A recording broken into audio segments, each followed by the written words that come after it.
High বন্ধুরা, good morning. তো আজকে তোমাদের বিছানা থেকে গুড মর্নিং জানালাম। গুড মর্নিং দিয়ে সকালটা শুরু করলাম। এখন বাজে 7টা। শরীরটা একটু ঠিক আছে বন্ধুরা, তো ভাবলাম তোমাদেরকে আজকে বিছানা দিয়ে গুড মর্নিং জানাই।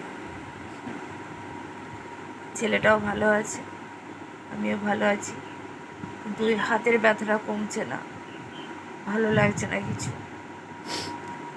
আর ওই যে আমার ওই যে জানলার ওই যে দেখো, জানলার যে পাখিগুলো সে চেঁচাচ্ছে,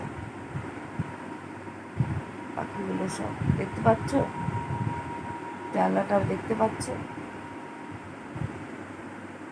দেখা যাচ্ছে না, খাটের উপর দিকে আছে জানলাটা। পাখিগুলো ঠক ঠক করছে, ওদের আবার উঠিয়ে খেতে দিই।